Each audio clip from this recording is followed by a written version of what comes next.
to preach so loud in your digital shrine. Gave us think pieces about pixels and pride. Gamers were villains, boys just too white. All while your traffic was in free fall flight. Reviews were essays, feelings and cries.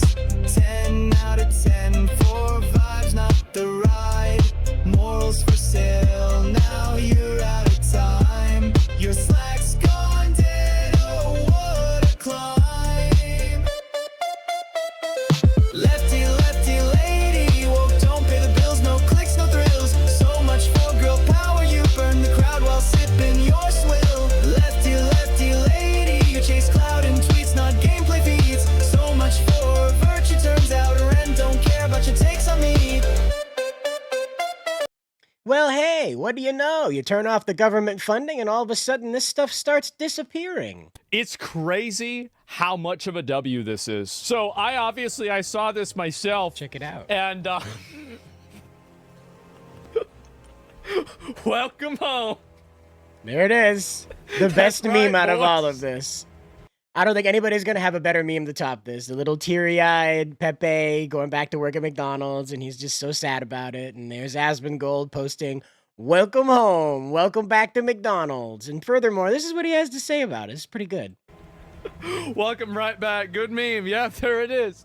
So we sending them back to McDonald's. We sending them back to DoorDash. We sending them back to Uber. We sending them back to the unemployment line. Oh, yeah. And we're going to send it back to Starbucks. Yeah, how about that? How about that? I saw a comment about this that asked, does this mean that's why the governments are forcing mandatory tips at restaurants now? The situation's only going to continue to spiral as if you're keeping score, which this website over here, this is publish.obsidian.md/VG Layoffs archive, and I will make sure to put a link to it down here so you too can watch the scoreboard at home of what's going on in the gaming industry as far as layoffs are going. Hold it. It looks like 73% of you watching this aren't subscribed. Time to click that button. You know where to find it. This is a semi-live count. It's updated regularly. This was last updated on the 26th of April. And you go ahead and check that out right here. As you can see, there's 2,200 gaming industry layoffs as of April 26th, okay? Now, Polygon will not be added into that. This is while it is involved with gaming, it is simply a commentary space. It's not a game industry, as in like people who talk about the steel industry are not considered to be part of the steel industry. Let's put it that way, all right? Just kind of make sure there's a clarity on this one.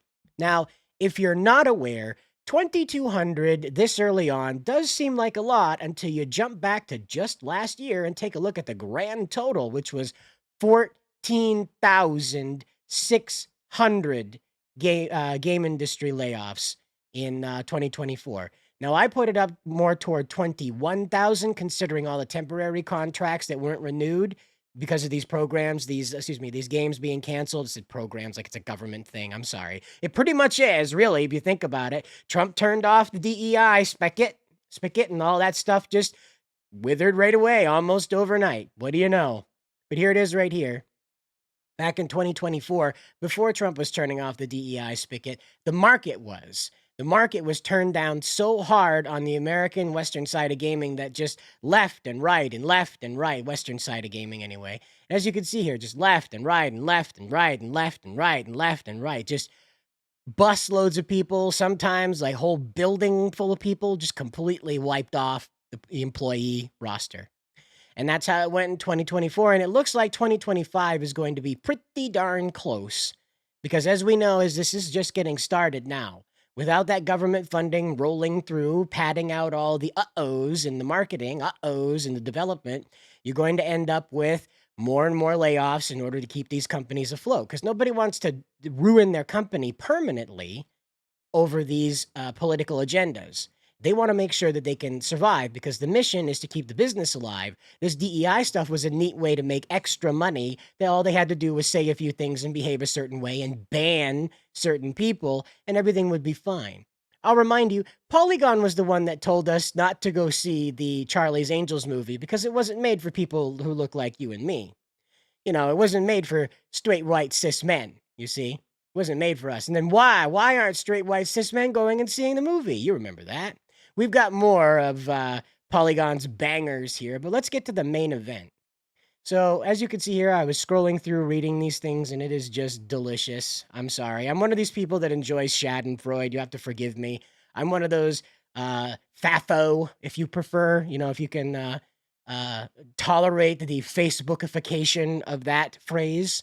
That I really appreciate what has happened here, is what I want to express, okay? Am I celebrating in these people's misery? Yes. Yes, I am. And you want to know why? Because they are the type of people that only learn through this kind of shaming. That is all they understand, is when they can see with their own two eyes that what they believe is wrong. Because they've been convinced all their life that herd mentality, having a group, the collective, being part of the flow of the river is the only way to go. And now they are being confronted brutally, you know, in a metaphorical sense, brutally, with the reality that no, their ideas have been massively out of step and only sugar rushed, really, like, you know, sugar blasted sugar rose, sugar sugar boosted with this government money, with this DEI incentive money that's now being turned off. So here we have the title right here. It says Polygon has been sold to Valnet with the majority of the staff laid off. Valnet owns numerous other games media websites, and that's like ScreenRant, for instance. So they're entering into a much larger network, a much larger portfolio. A lot of this is happening with gaming websites that have like a keyword response. So when people search these website names, these places are being put into either massive portfolios or portfolios that are exclusively about these high keyword, like retention, Google search, SEO optimized. There it is. Search engine optimized websites. So like Polygon will probably cycle back into like gaming stuff, and you'll probably see a lot of articles that feel like they're being written by AI, and it's very plastic, very corporate kind of conversation, but it won't be pushing an agenda, at least not obviously. It will be very sterilized. You can probably bet that that's what'll come through. But who knows? In the long run, what we have to look at here is the brilliant roster of people who lost their job, okay? So we have here there's 25 people who lost their jobs, but of those, the star-studded group of them is right here. Smash JT breaking it down for us. At Polygon, Chris Plate, the co-founder and former editor-in-chief, he bought it. He bought as in like he's on his way out. Michael McWhirter, I believe that's how you say it, Werthor, the senior writer, he's out. Matthew Reynolds, he is the deputy editor, was the deputy editor, now he's PolyGONE. Tyler Culp, games writer, he's also out. Nicole Carpenter, the senior reporter, is out. Now again, that's just a few names, that's just 5 names among 25 employees that were released from their employment duties at Polygon. And also catching a few strays here was Giant Bomb. Jeff Grubb is out there, and he's quite unhappy with Donald Trump. In fact, wishing an early exit from the Minecraft server upon the President of the United States. And that goes so well for people who do that.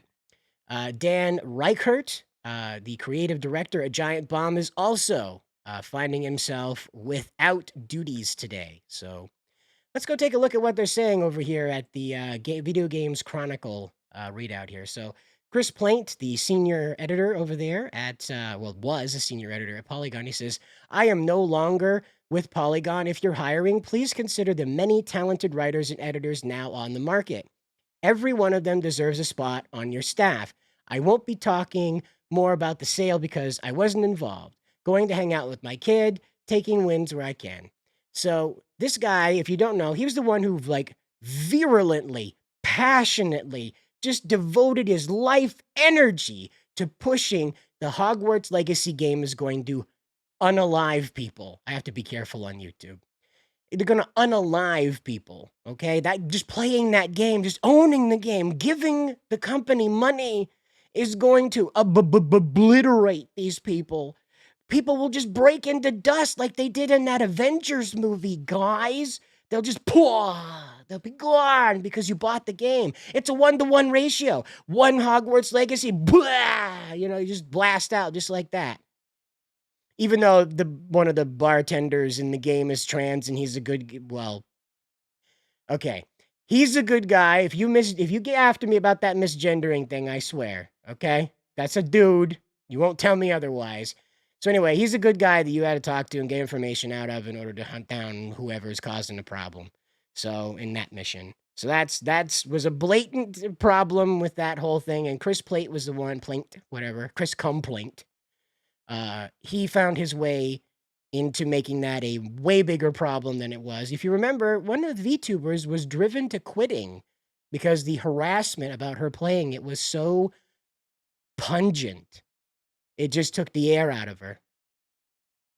And that's, again, that's that guy. He's the one who pushed all that. So what goes around comes around, baby. What goes around comes around.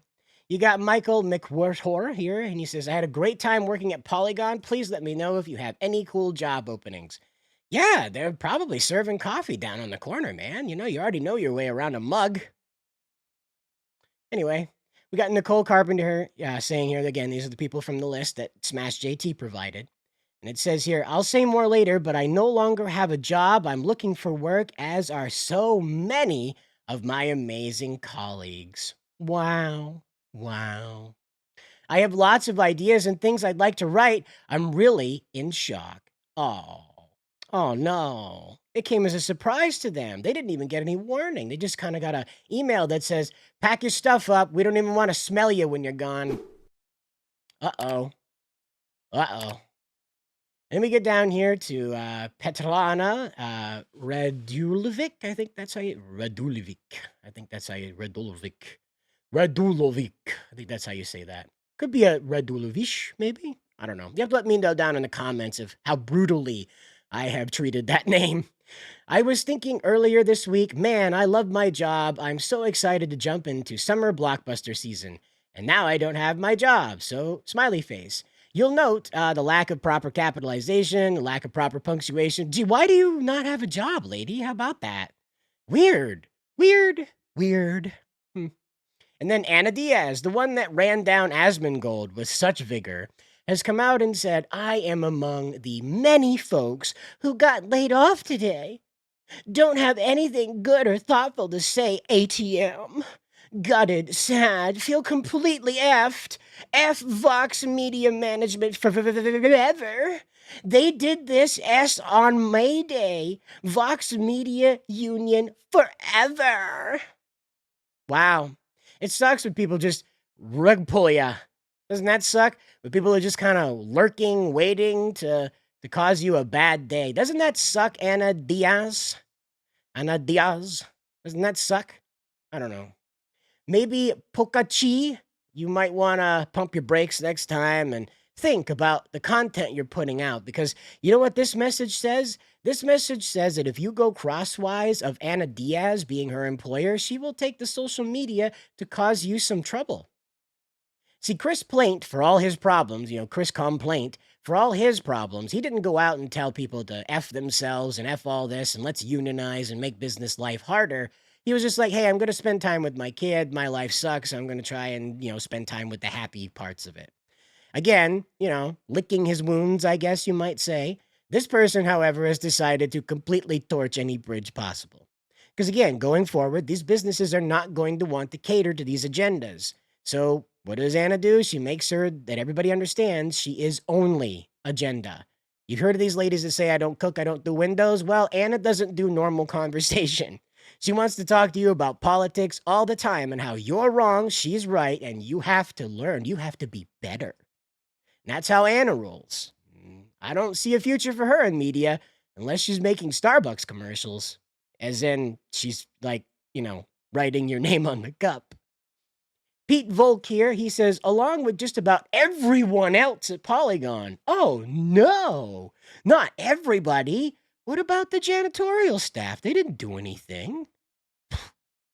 Man, that just goes to show the most innocent involved end up getting smacked the hardest, right? Like, imagine you're just there to make sure that these goofs don't end up drowning in their own garbage, their own, biodegradable garbage that never biodegrades.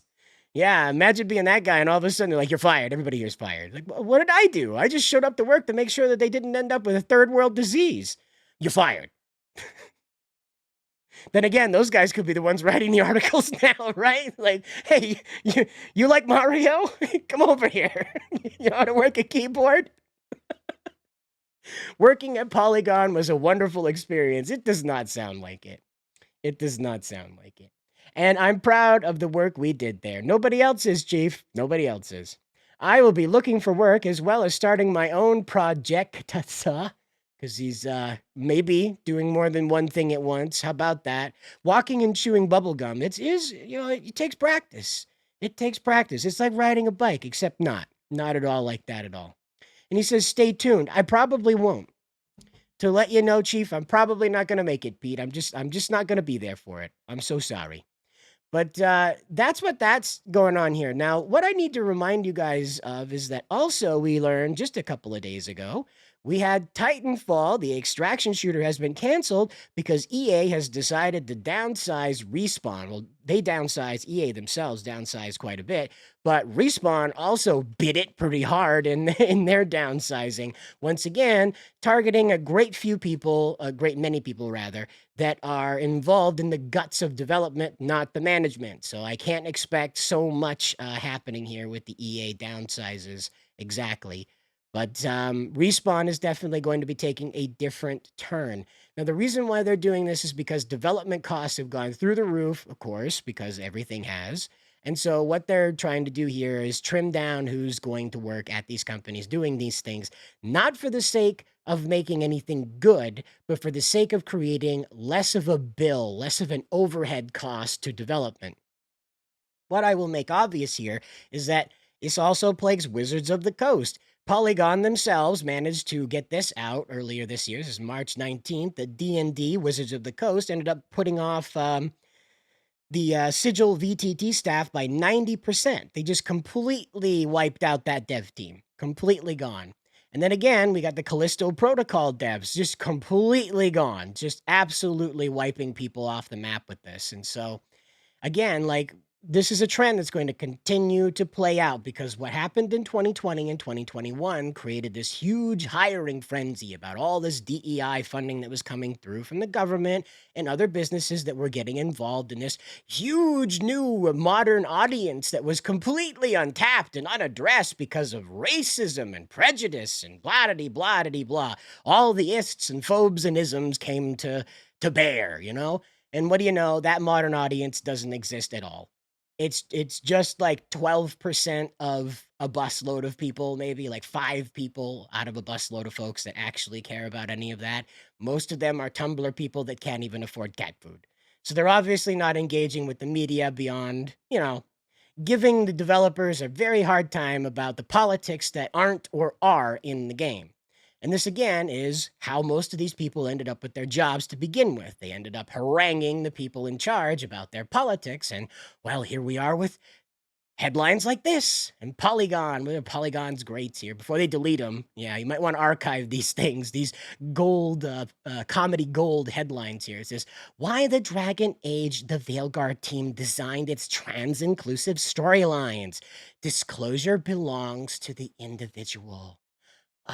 Oh my God, can you believe it? And then you got here support trans with this bundle of more than 400 TTRPGs for just $5. That's right. You too can get HRT to children if you just play some really lame, ugly games. As you can see right here, it's just all you got to do is just put up with all these uggos and you can help children get access to drugs without their parents' consent. Oh my gosh. Doesn't that sound great? Everybody's Christmas list is full of that stuff. And of course, you've got writers like this that are just so adored over at Polygon. You got Susana Polo, is a senior entertainment writer at Polygon, specializing in pop culture and genre fare with a primary expertise in comic books. Oh, oh, oh. Previously, she founded the Mary Sue. See that last part? See that last part? Just pew kills it right there. That last part just completely sinks the ship, buddy. And that again, like we're gonna go over here. Sonic Boom gets progressive in one great moment, right? The just because I'm a meathead doesn't mean I'm not a feminist. And of course, Polygon has to go and let everybody know that that was the greatest thing that Sonic ever said. But then there was this one that tripped me up pretty hard. And I was like, is this a joke? This has to be a joke. This can't be real. Because it says, like, how the new diversity is transforming science fiction's future. A panel of editors discuss how the field has already changed and what's coming next. And this was back in 2020, and I was like, you can't be serious. You can't be serious. This is the work of Yakub. I immediately thought of Yakub. I couldn't do it. I'm sorry. I know I'm evil. I'm a horrible, evil person. But that's Yakub is the first thing that came to my mind when I saw this. I was like, this can't be real. This is the work of Yakub. Surely they can't be serious. Highlighting the works of Yakub. But it's Polygon, and they're definitely going to be changing. Valnet is a bit more geared toward profit than they are pushing agenda. So we're going to be seeing probably, again, like I said, more sterilized content coming out of there. It depends if you like that or not. It definitely won't have the very outspoken leftist bias that it used to. In fact, it might not even be pink going forward. They might even change that aesthetic too, just to really tell you the times are a-changin'. Until next time, though, guys, let me know what you think down in the comments. And as always, good luck out there.